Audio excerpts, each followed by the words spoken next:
Bon, salut tout le monde. Aujourd'hui, on va parler d'une réplique. Comme là, moi, je me suis procuré dernièrement un Scar LVRC. C'est ma dernière acquisition. Je l'adore. Mais on ne parlera pas de ce modèle-là aujourd'hui. Je vais parler bientôt de ce modèle-là. Je vais le démonter devant tout le monde, montrer comment ça fonctionne, tout ça. Bon, aujourd'hui, je vais parler d'un modèle que, normalement, que j'utilise pas souvent. Pas souvent.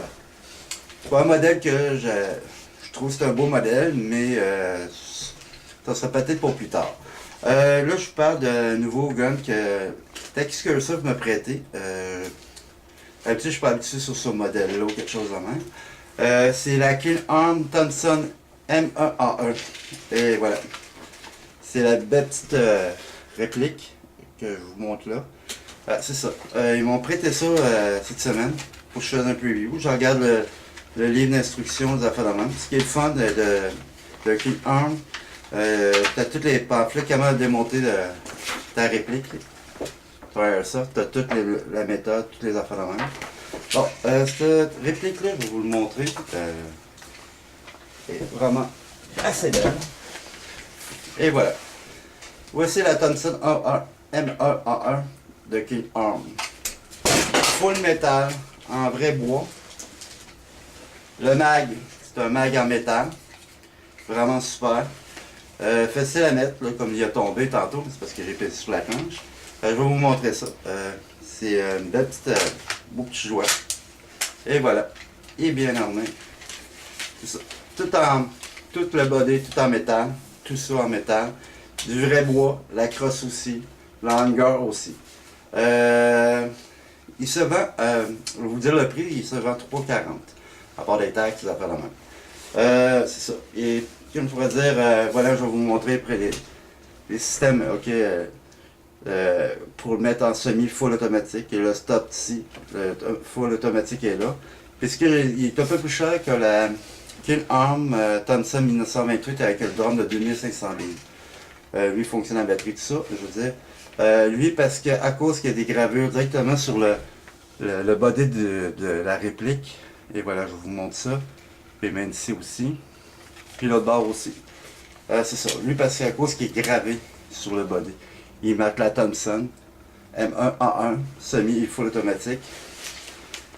Le panneau de chargement, mais c'est une réplique qui ne fonctionne pas vraiment. Le hop-up qui est ici, exactement ici, pour l'ajustement. C'est ça. Il tire à 3,80 FPS avec la 0.20. C'est ça. Une belle petite réplique. Pour des joueurs qui aiment la Deuxième Guerre mondiale, toutes les affaires de même. Puis il y a des grosses chances que je vais m'en procurer un, mais plus tard, parce que j'ai su qu'il y a une partie d'ici dans un an ou deux en Europe, et faire une simulation de débarquement de Normandie. Je pense que ce serait une belle petite réplique. Et en plus, ce qui est le fun aussi de cette réplique-là, on peut changer le mag ici pour mettre le drum de 2500 billes dessus. Pour faire le style Thompson 1928, à part qu'on n'a pas la fameuse crosse qui est ici, la poignée qui on la tient. Mais je veux dire, elle est vraiment super. J'ai essayé pour le tirer avec, je pouvais pas, parce qu'il n'y avait pas les collecteurs d'IN dessus, j'ai pas le filage pour le faire. Mais j'ai fait un essai pour voir. Bon, on a deux sortes de batteries. Il y a les batteries ordinaires rondes qu'on peut mettre dessus. Mais le seul problème, c'est ça de batterie-là. Il faudrait démancher la crosse complètement pour la dévisser, qu'elle rentre dedans. Mais pas mieux que ça. Mais celui-là, il rentre facilement. Je vais vous le montrer directement. Et voilà, vous voyez, elle rentre là-dedans, la lipo. Bon, ben ça veut dire que c'est le fun. Au moins, tu n'as pas besoin de démancher tout le style, toute l'affaire de main. C'est ça. TechScursive, il vend à 340. C'est vraiment pas pire. C'est une belle Thompson, métal, facile d'entretien, c'est simple à faire. Je peux pas vous dire plus que ça.